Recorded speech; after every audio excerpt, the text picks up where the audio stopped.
Assalamualaikum warahmatullahi wabarakatuh. Ada saatnya manusia merasa sudah menang melawan dunia, tapi lupa bahwa musuh sejatinya bukan di luar sana, melainkan di dalam diri yang halus dan tersembunyi. Iblis tidak selalu datang dengan wajah dosa, terkadang ia datang dengan wajah ibadah. Ia tidak selalu menuntunmu menjauh dari Allah, kadang justru mendorongmu ke arahnya, tapi dengan hati yang salah. Maka sebelum engkau merasa aman dengan hijrahmu, sebelum engkau yakin bahwa langkahmu sudah lurus, dengarkan kisah ini. 10 strategi halus yang iblis gunakan, bukan untuk menjerumuskan pendosa, tapi untuk menyesatkan orang-orang yang sedang menuju Allah. Bab 1. Menanam kesombongan dalam ketaatan. Ada satu bisikan halus yang sering tidak disadari oleh mereka yang baru berhijrah. Bisikan itu tidak datang dengan nada menggoda, tapi dengan nada lembut yang terdengar seperti pujian. Ia berkata, "Lihatlah dirimu sekarang, betapa jauh engkau telah melangkah dari masa lalumu yang gelap." Kalimat itu tampak tidak berbahaya, bahkan terasa seperti pengingat agar bersyukur. Namun di balik kelembutannya, tersembunyi racun yang paling berbahaya, kesombongan dalam ketaatan. Iblis tahu bahwa manusia yang telah meninggalkan dosa besar akan berhati-hati terhadap godaan yang kasar, maka ia datang dengan bentuk yang suci. Ia tidak mengajarkan maksiat lagi, ia hanya menanamkan sedikit rasa bangga dalam setiap sujud, sedikit rasa ingin diakui dalam setiap amal, sedikit rasa lebih baik daripada mereka yang belum berhijrah. Dari sanalah hijrah yang seharusnya menuju kerendahan hati berubah menjadi tangga menuju keangkuhan yang halus.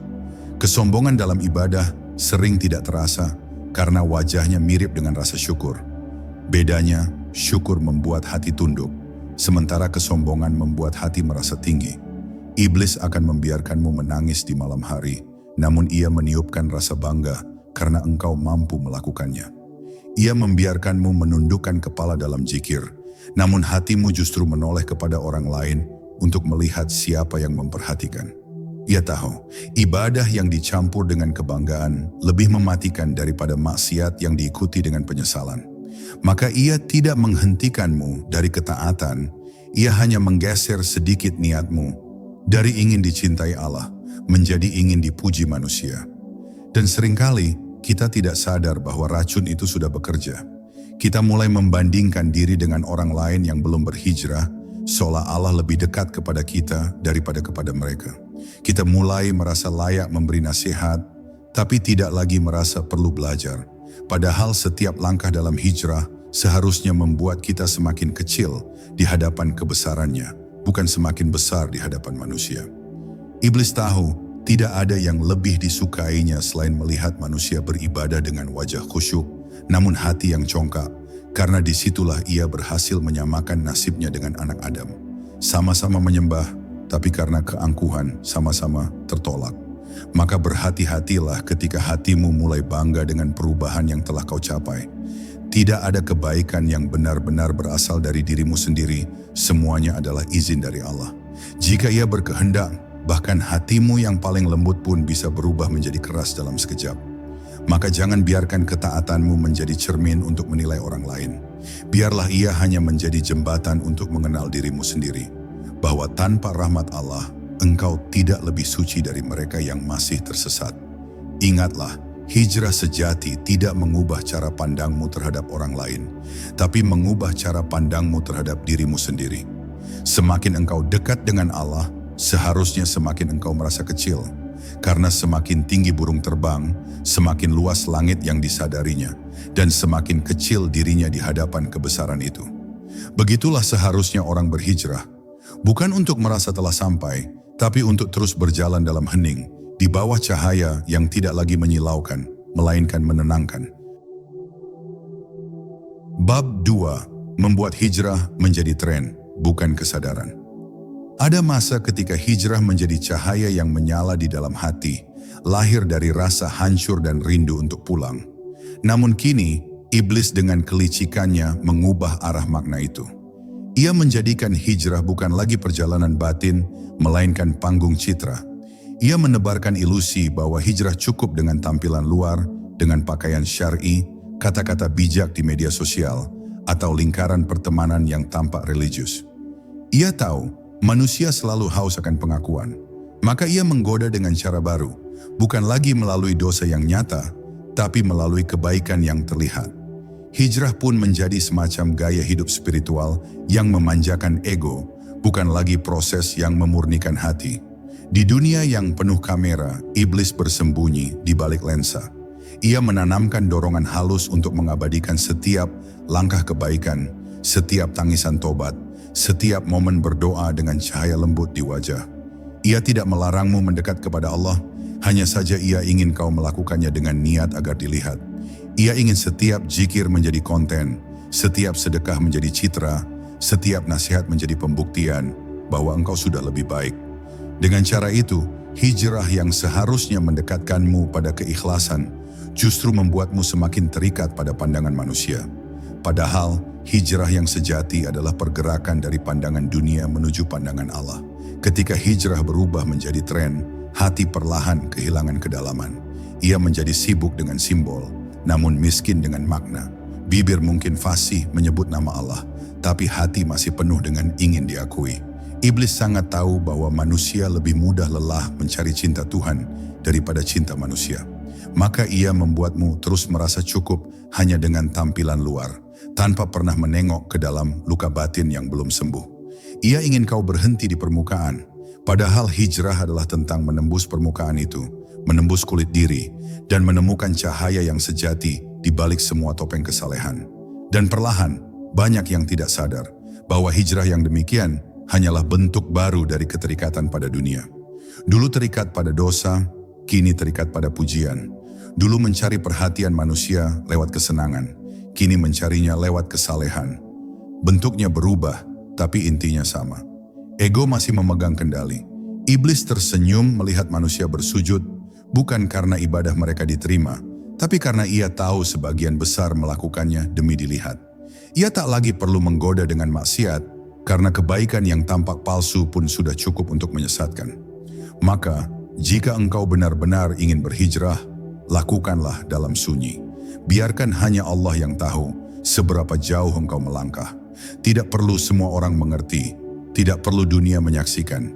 Sebab yang dicari dari hijrah bukanlah sorotan, melainkan ketenangan.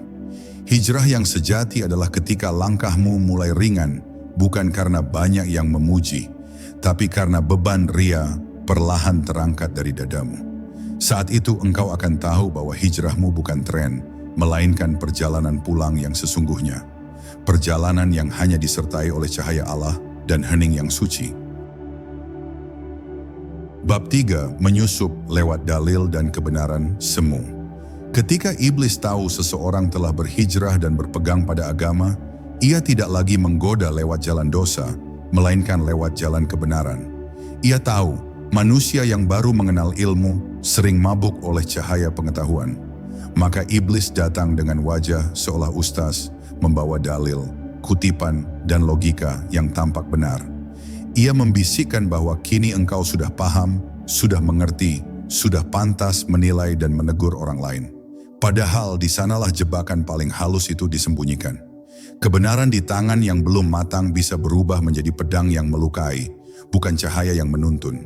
Maka iblis tidak mendorongmu untuk berhenti belajar. Ia hanya membuatmu merasa sudah cukup tahu.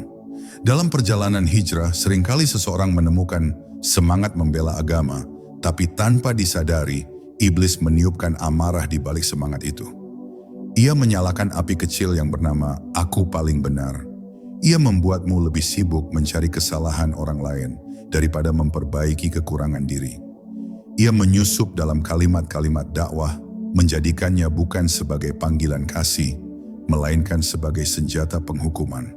Lalu tanpa sadar, hijrah yang seharusnya menumbuhkan kelembutan justru melahirkan wajah keras dan hati yang dingin.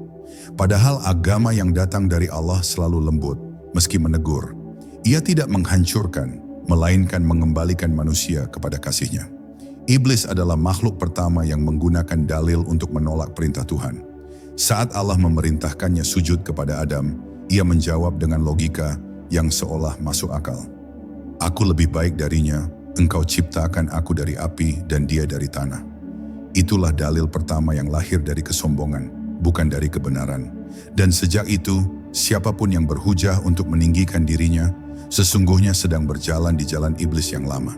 Maka hati-hatilah ketika ilmu membuatmu ingin berdebat, lebih daripada ingin diam merenung. Karena setiap ilmu yang tidak disertai adab akan menjauhkanmu dari Allah. Meski secara lahiriah tampak sedang mendekat. Iblis tidak ingin engkau berhenti membaca Al-Quran. Ia hanya ingin engkau membaca tanpa rasa takut kepadanya. Ia tidak ingin engkau berhenti mengutip hadis. Ia hanya ingin engkau menggunakannya untuk menilai, bukan memperbaiki diri. Ia tidak ingin engkau berhenti berbicara tentang agama. Ia hanya ingin agar setiap kata-katamu membawa aroma kebanggaan. Dengan begitu, ia tidak perlu menarikmu ke arah dosa, karena dalam kebenaran semu itu, ia sudah berhasil menjeratmu dengan tali yang lebih kuat dari nafsu. Tali kesombongan yang berselimut dalil. Maka, belajarlah ilmu dengan rendah hati. Biarkan setiap ayat membuatmu semakin takut, bukan semakin merasa tinggi. Jangan buru-buru menganggap dirimu paham, karena ilmu yang sejati selalu menumbuhkan ketundukan, bukan penghakiman. Dan jika engkau merasa ingin menegur, tegurlah dengan kasih, bukan dengan keinginan untuk menang. Karena kebenaran yang tidak disertai cinta hanyalah ego yang menyamar. Dan disitulah iblis akan bersembunyi, berbisik lembut di balik setiap kalimatmu, agar hijrah yang suci perlahan berubah menjadi ladang kesombongan baru yang lebih dalam dan lebih halus. Bab 4. Menunda tobat dengan alasan religius. Iblis memiliki cara yang lembut namun mematikan dalam menyesatkan orang-orang yang ingin berhijrah. Ia tidak menyuruhmu untuk berhenti, ia hanya memintamu untuk menunda. Ia membisikkan dengan suara yang seolah bijak, "Jangan dulu berubah, perbaiki niatmu dulu sebelum benar-benar hijrah." Kalimat itu terdengar seperti nasihat dari hati yang suci, padahal sejatinya adalah jerat yang sangat halus. Sebab, di balik alasan menunggu niat yang tulus, tersembunyi rasa takut untuk meninggalkan kebiasaan lama, dan disitulah iblis bersembunyi. Ia tahu, waktu adalah alat yang paling ampuh untuk membuat manusia lupa. Maka ia membuatmu merasa sudah berniat, tapi tak pernah benar-benar melangkah. Berapa banyak orang yang hatinya sudah tersentuh, tapi belum juga bergerak karena merasa belum pantas? Betapa banyak yang ingin memperbaiki diri, tapi masih menunggu momen yang ideal. Nanti kalau sudah siap, nanti kalau sudah mantap, nanti kalau sudah punya teman seiman. Padahal kata nanti itu adalah perangkap yang paling lembut dari iblis. Ia tahu, manusia mudah tertipu oleh rasa ingin sempurna. Maka ia menunda perubahanmu dengan alasan yang seolah benar. Hingga akhirnya niat yang suci itu menjadi debu waktu, terucap tapi tak pernah diwujudkan. Iblis akan membuatmu sibuk memperbaiki niat, tapi tidak pernah memperbaiki langkah. Ia tahu manusia akan terjebak di antara dua hal. Merasa belum siap untuk berubah, namun juga takut kembali kepada dosa lama. Dalam kegamangan itu, hijrah yang seharusnya menjadi langkah sederhana, berubah menjadi beban yang terasa berat. Padahal Allah tidak pernah meminta kesempurnaanmu. Ia hanya menunggu keberanianmu untuk memulai. Karena yang membuat seseorang dekat kepada Allah bukanlah karena sudah siap, tapi karena berani datang dalam keadaan belum siap dan tetap datang. Setiap kali engkau menunda, ingatlah bahwa setiap detik adalah panggilan. Hidup tidak pernah memberi jaminan akan kesempatan kedua. Maka jangan biarkan iblis meninabobokanmu dengan kalimat lembut seperti nanti. Karena nanti adalah kata yang membuat banyak hati tidak pernah sampai kepada Allah. Langkahlah walau gemetar, sujudlah walau masih penuh dosa. Menangislah walau belum sempurna. Allah tidak menunggu malaikat yang bersih untuk mendekat. Ia menunggu pendosa yang berani pulang. Dan ketahuilah, tobat bukanlah akhir perjalanan, melainkan awalnya. Ia bukan tanda bahwa engkau sudah baik, tapi bukti bahwa hatimu masih hidup. Maka jangan tunggu cahaya untuk melangkah, karena cahaya itu justru muncul setelah engkau mulai berjalan. Jika engkau menunggu siap untuk berhijrah, mungkin itu berarti engkau sedang tertidur di bawah selimut halus iblis. Bangunlah dan melangkahlah, sebab langkah pertamamu, sekecil apapun, jauh lebih berharga di sisi Allah daripada 1000 niat yang tidak pernah menjadi nyata. Bab 5. Menggoda lewat keletihan ibadah. Ada saat di mana iblis tidak lagi mampu menggoda manusia dengan dosa karena hatinya telah condong kepada Allah. Maka ia datang melalui pintu yang lebih halus, keletihan dalam ibadah. Ia berbisik perlahan, "Engkau sudah banyak beribadah, sudah cukup lama berjuang. Istirahatlah sejenak." Kalimat itu terdengar penuh kasih, tapi disitulah racun kecil itu mulai menetes. Sedikit demi sedikit, semangat yang dulu menyala menjadi redup. Zikir yang dulu menenangkan mulai terasa berat. Salat malam yang dulu dirindukan mulai tergantikan oleh rasa malas yang dibungkus kata lelah. Iblis tahu, manusia tidak selalu jatuh karena dosa besar. Kadang mereka cukup dilunakkan hatinya hingga lupa pada cinta pertama, cinta kepada Tuhannya. Keletihan yang ditiupkan iblis bukan keletihan tubuh, tapi keletihan makna. Ia membuatmu beribadah dengan tujuan yang salah, hingga hatimu merasa jenuh. Kau mulai mengejar pahala, bukan cinta. Kau menghitung amal, bukan mencari ridha. Iblis tahu, ibadah tanpa rasa cinta cepat menjadi beban, karena ia kehilangan ruhnya. Maka ia membuatmu merasa bosan pada zikir, merasa hambar pada doa, merasa bahwa sujud hanyalah rutinitas. Dan tanpa sadar, engkau tetap beribadah, tapi jiwamu tidak lagi hadir. Ia berhasil membuatmu seperti kapal yang terus berlayar tanpa arah, lelah tapi tak pernah sampai. Padahal, lelah dalam ketaatan bukan pertanda harus berhenti, melainkan tanda bahwa Allah sedang mengujimu. Apakah engkau beribadah karena cinta atau hanya karena kebiasaan? Bila ibadahmu mulai terasa berat, jangan buru-buru menuduh dirimu gagal. Mungkin Allah sedang ingin memurnikan niatmu, mengembalikanmu kepada rasa rindu yang dulu membuatmu menangis dalam sujud. Iblis ingin kau menyerah saat itu juga, karena ia tahu banyak hamba yang berhenti tepat di pintu kedekatan. Maka tahanlah sebentar lagi. Kadang satu zikir di saat lelah lebih bermakna daripada 1000 zikir di saat semangat. Jika engkau merasa jenuh dalam ibadah, jangan mencari hiburan di luar, tapi carilah Tuhan di dalam rasa letihmu. Katakan kepadanya, "Ya Allah, aku lelah tapi aku tidak ingin jauh darimu." Kalimat itu akan mengguncang iblis karena ia tahu lelah yang diserahkan kepada Allah akan berubah menjadi kekuatan. Justru dalam keletihan itu kau sedang belajar mencintai Allah tanpa syarat, tanpa pamrih, tanpa rasa ingin dihargai. Itulah cinta sejati yang tidak bisa disentuh oleh setan manapun. Cinta yang lahir bukan dari nikmatnya ibadah, tapi dari kesetiaan untuk tetap berada di hadapannya, meski hati sedang kering. Maka ketika iblis membisikkan rasa bosan, balaslah dengan senyum kecil dan sujud yang lebih dalam. Biarkan ia tahu bahwa kau tidak beribadah karena rasa semangat, tapi karena cinta yang tidak bisa padam. Karena pada akhirnya yang menjaga hijrah bukanlah kekuatan atau motivasi, tapi kelembutan hati yang tetap memilih Allah di antara segala rasa lelah. Dan saat kau mampu bertahan dalam hening itu, kau akan menyadari satu hal, bahwa istirahat sejati bukan ketika engkau berhenti beribadah, melainkan ketika engkau tenggelam dalam kehadiran Allah di setiap ibadahmu. Bab 6. Membelokkan niat melalui amal baik. Iblis tidak selalu menyesatkan manusia dengan kejahatan. Ia seringkali bersembunyi di balik amal yang tampak baik. Ia tahu manusia yang berhijrah akan menjaga jarak dari dosa-dosa besar, maka ia datang melalui jalan amal saleh. Ia tidak menyuruhmu berhenti berbuat baik, hanya saja ia menggeser arah hatimu sedikit demi sedikit. Ia membuatmu mulai memikirkan siapa yang melihatmu, siapa yang memuji, siapa yang tahu bahwa engkau sedang berbuat kebaikan. Ia mengubah niatmu dari karena Allah menjadi agar dikenal saleh. Perubahannya begitu halus hingga engkau tidak sadar bahwa kebaikan yang kau lakukan perlahan kehilangan rasa suci di dalamnya. Awalnya, engkau hanya ingin membantu sesama, tapi tiba-tiba muncul keinginan agar orang tahu bahwa engkau peduli. Awalnya, engkau ingin bersedekah dengan tulus, tapi hatimu bergetar saat seseorang memuji kebaikanmu.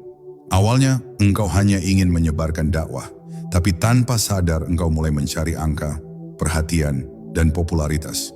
Iblis tidak perlu menggoda dengan dosa yang nyata. Cukup dengan satu tepuk tangan yang membuatmu lupa kepada siapa amal itu dipersembahkan.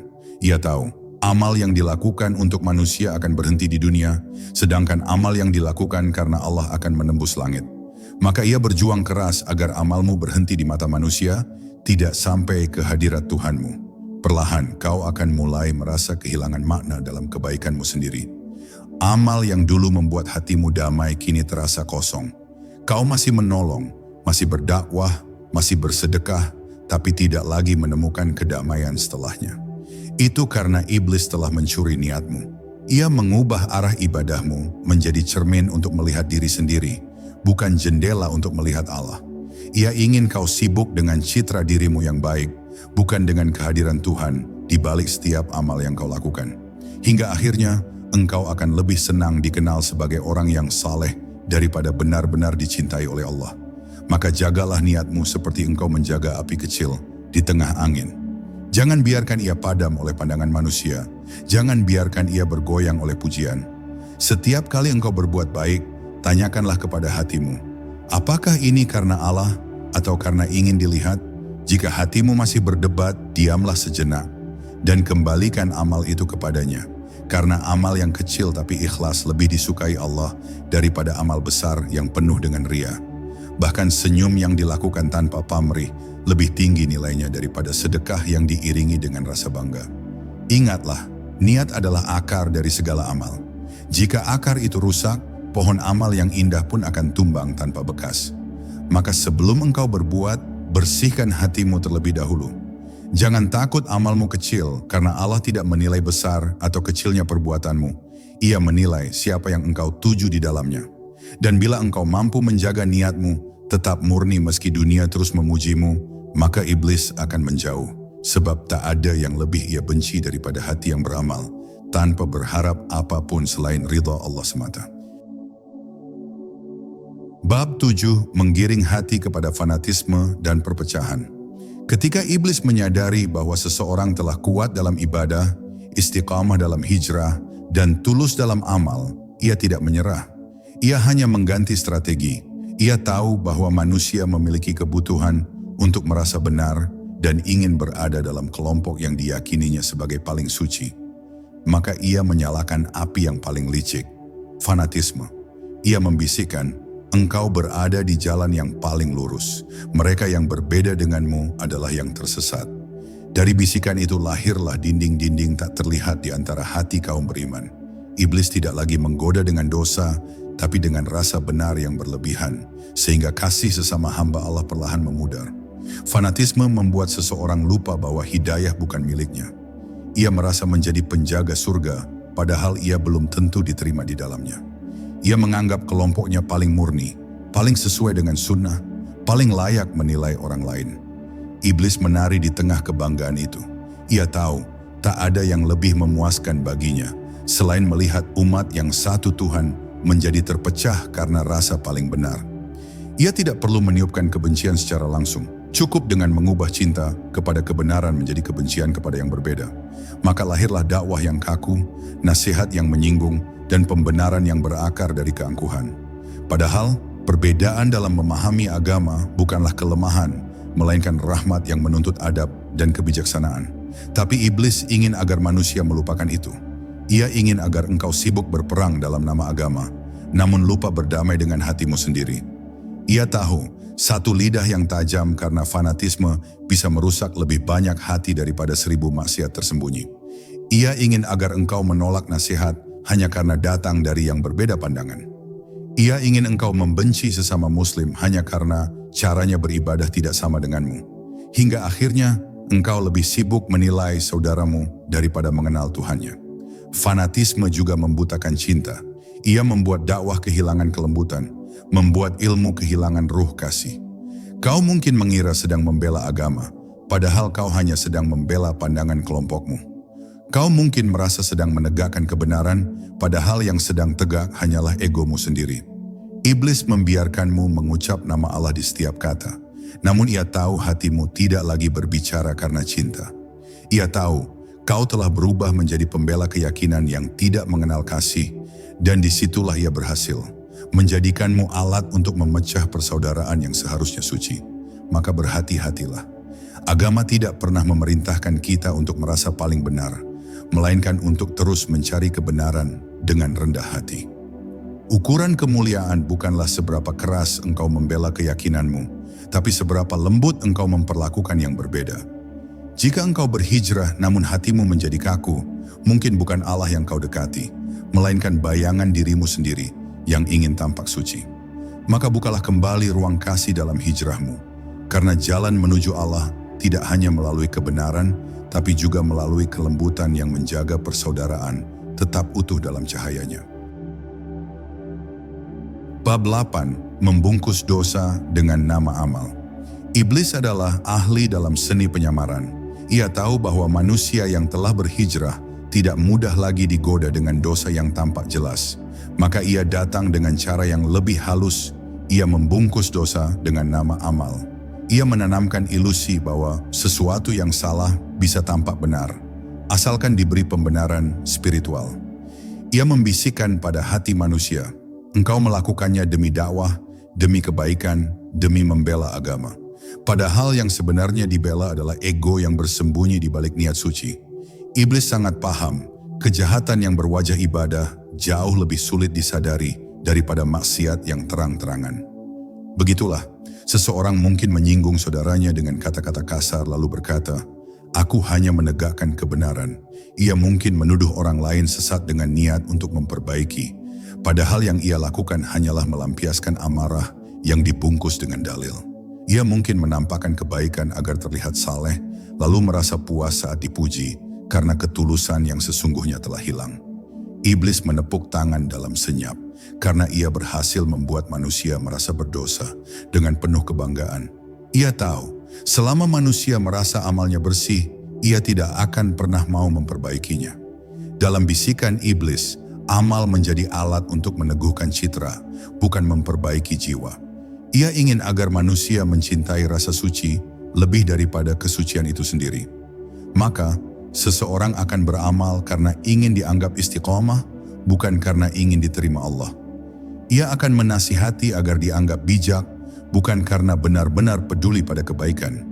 Ia akan memberi dengan tangan kanan, tapi diam-diam menunggu pujian dari kiri, dan iblis tidak perlu mengganggunya lagi, karena amal yang kehilangan keikhlasan sudah menjadi jebakan yang sempurna. Padahal setiap amal yang benar hanya akan lahir dari hati yang bersih, dan hati tidak bisa bersih jika masih dipenuhi keinginan untuk dipuji atau diakui. Nabi pernah mengingatkan bahwa ria adalah syirik kecil, karena dalam ria engkau tidak lagi menyembah Allah secara murni, tapi menyembah pandangan manusia. Iblis menjadikan hal itu permainan favoritnya. Ia tahu, sekali seseorang merasa bangga dengan amalnya, maka amal itu sudah kehilangan nilai di hadapan Tuhan. Ia ingin agar engkau rajin beribadah, tapi tidak pernah merasa hina di hadapan Allah. Agar engkau berbuat baik, tapi menolak introspeksi. Agar engkau berbicara tentang keikhlasan tanpa benar-benar memilikinya. Maka waspadalah. Ketika engkau mulai bangga dengan kebaikanmu, diamlah sejenak. Tanyakan kepada hatimu, apakah aku melakukan ini karena Allah, atau karena ingin terlihat baik di mata manusia? Bila jawaban itu mengguncang, ketahuilah bahwa iblis telah menyentuhmu dengan lembut. Bukan untuk menjauhkanmu dari agama, tapi untuk menjauhkanmu dari keikhlasan. Sadarilah bahwa amal tanpa keikhlasan hanyalah bayangan tanpa jiwa. Ia tampak indah di mata manusia, tapi kosong di hadapan langit. Dan hanya hati yang benar-benar tunduk yang mampu membedakan cahaya amal dari kilau palsu yang ditiupkan oleh iblis. Bab 9. Menanam keputusasaan di tengah iman. Ketika seseorang sudah berjalan jauh dalam hijrah, meninggalkan dunia lama, menata langkah menuju Allah, iblis tidak lagi datang dengan rayuan dosa, tapi dengan bisikan kegelapan yang lebih halus, rasa putus asa.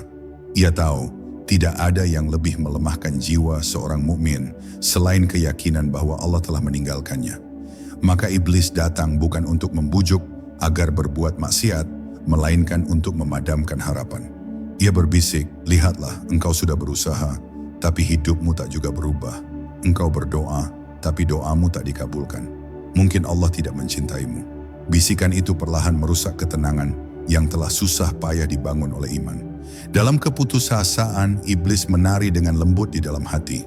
Ia membuat manusia merasa doanya sia-sia, membuat ibadah terasa hampa, dan membuat tangisan di malam hari seolah tak terdengar di langit. Ia menanamkan kesan bahwa takdir terlalu berat dan bahwa kesalahan di masa lalu terlalu dalam untuk diampuni. Padahal Allah sendiri telah berjanji, "Janganlah kamu berputus asa dari rahmat Allah, sesungguhnya Allah mengampuni dosa-dosa semuanya." Namun iblis tidak ingin ayat itu terngiang dalam hatimu. Ia ingin engkau percaya pada kesalahanmu lebih daripada percaya pada ampunan Tuhanmu. Ia ingin engkau hidup dalam penyesalan tanpa pernah menemukan jalan kembali. Di titik itu seseorang bisa tetap terlihat saleh di luar, tapi hatinya telah retak di dalam. Ia tetap berzikir tapi tanpa rasa. Ia salat tapi hanya dengan tubuh. Ia berbicara tentang harapan tapi tak lagi merasakannya. Iblis sangat menikmati keadaan itu, seorang hamba yang kehilangan semangat, tapi masih berpura-pura kuat di hadapan manusia. Ia tahu keputusasaan yang terbungkus kesalehan adalah bentuk kebinasaan yang paling sunyi. Karena di sanalah manusia merasa dekat dengan agama, padahal hatinya telah menjauh dari sumber cinta yang sebenarnya rahmat Allah. Namun sesungguhnya rahmat itu tidak pernah pergi. Ia hanya tertutup kabut yang dibuat oleh pikiranmu sendiri. Allah tidak menjauh, hanya saja engkau yang berhenti melangkah karena takut kecewa. Dan itulah yang diinginkan iblis, agar engkau berhenti percaya pada kasih Tuhan. Padahal setiap air mata yang engkau titipkan di sajadah tidak pernah sia-sia. Setiap luka yang kau bawa dalam penyesalan adalah bagian dari jalan pulang. Allah tidak mencari hamba yang sempurna, Ia mencari hamba yang terus berharap meski dirinya penuh dosa. Maka jangan biarkan iblis merampas harapanmu. Bila engkau merasa kering, berdoalah. Bila engkau merasa hampa, teruslah bersujud. Dan bila engkau merasa Allah terlalu jauh, ketahuilah bahwa Dialah yang paling dekat, bahkan lebih dekat dari bisikan iblis yang mencoba memisahkanmu dari cahayanya. Harapan adalah zikir yang paling dalam, dan selama engkau masih bisa berharap pada Allah, berarti engkau masih hidup di bawah cahayanya. Jangan berhenti, sebab putus asa bukan akhir, tapi jebakan halus yang membuat hati berhenti. Percaya bahwa surga masih mungkin untukmu. Bab 10. Menjadikan kesalehan sebagai kebanggaan terakhir. Inilah jebakan terakhir yang paling halus, yang paling sulit disadari, bahkan oleh mereka yang telah lama berjuang di jalan hijrah. Setelah seseorang melewati ujian dunia, menundukkan hawa nafsu, menahan godaan syahwat, menjaga lisannya, menata ibadahnya, dan memurnikan niatnya, iblis masih memiliki satu pintu kecil yang ia sisakan, rasa bangga atas kesalehan. Ia berbisik lembut, "Lihatlah dirimu sekarang, betapa jauh engkau telah melangkah dibanding dulu. Betapa kuat engkau menahan diri, betapa istiqomah engkau di jalan Allah." Dan dari bisikan kecil itu, lahirlah benih keangkuhan yang berbalut kesalehan, yang diam-diam tumbuh tanpa suara di dalam hati seorang hamba yang merasa telah sampai. Iblis tahu, selama seseorang masih merasa dirinya banyak kekurangan, maka ia aman. Tapi ketika seseorang mulai merasa dirinya sudah cukup baik, maka pintu hancurnya terbuka. Ia tidak akan memerintahkanmu untuk berhenti beribadah, justru ia ingin engkau beribadah lebih giat, tapi dengan hati yang diam-diam membandingkan diri dengan orang lain. Ia ingin agar engkau tersenyum di hadapan orang yang kurang taat, namun dalam hatimu terbersih terasa, "Aku lebih dekat kepada Allah darimu." Ia ingin engkau merasa telah mencapai derajat yang tak lagi memerlukan nasihat, seolah imanmu sudah utuh dan tak perlu dibimbing lagi. Di titik itu, tanpa sadar engkau telah menjadi hamba yang taat secara lahir, tapi sombong secara batin. Rasa bangga dalam ibadah adalah racun yang manis. Ia tak membuatmu berhenti salat, tapi membuatmu kehilangan rasa hina di hadapan Allah. Ia tidak memintamu meninggalkan amal, tapi membuatmu yakin bahwa amalmu sudah cukup. Dan itulah yang membuat iblis tersenyum dalam diam. Ia tak perlu menggoda lagi, karena engkau sudah menjadi korban yang membungkus kesombongan dengan rasa syukur. Ia tahu, hancurnya seseorang bukan karena ia berdosa, tapi karena ia berhenti merasa membutuhkan ampunan. Ia ingin agar engkau merasa menjadi orang suci, padahal kesucian yang sesungguhnya justru lahir dari kesadaran bahwa diri ini tak pernah benar-benar suci. Padahal orang yang benar-benar mengenal Allah justru semakin takut pada kebersihan hatinya sendiri. Ia menangis bukan karena merasa berdosa, tapi karena takut amalnya tidak diterima. Ia tidak memandang dirinya lebih tinggi dari siapapun, karena ia tahu bahwa Allah bisa meninggikan yang hina dan menghinakan yang tinggi dalam sekejap. Inilah hakikat makrifat. Ketika kesalehan tidak lagi menjadi alasan untuk merasa lebih mulia, melainkan menjadi jalan untuk semakin tunduk dan rendah di hadapannya. Maka waspadalah terhadap kebanggaan yang datang setelah hijrah. Karena disitulah iblis menunggu dengan sabar. Di akhir perjalanan, bukan di awal. Ia tidak ingin engkau berhenti mencintai Allah, tapi ingin agar cintamu tercemar oleh rasa puas terhadap dirimu sendiri. Sedangkan jalan menuju Allah tidak berakhir dengan rasa cukup, melainkan dengan rasa tak pernah selesai dalam mencintainya. Maka tundukkan kepalamu, rendahkan hatimu, dan biarkan kesalehanmu menjadi rahasia antara dirimu dan Tuhanmu saja. Sebab saat engkau masih bisa menangis karena takut amalmu belum diterima, disitulah iblis kehilangan kuasanya, dan engkau benar-benar telah selamat. Jangan pernah merasa aman hanya karena engkau sudah di jalan hijrah. Iblis tak menyerang dari belakang, tapi berjalan di sampingmu, menunggu saat hatimu mulai lengah. Maka jagalah hatimu lebih dari apapun, karena disitulah medan perang yang sebenarnya. Dan semoga Allah menjaga langkah setiap hamba yang sedang berjuang menuju cahayanya.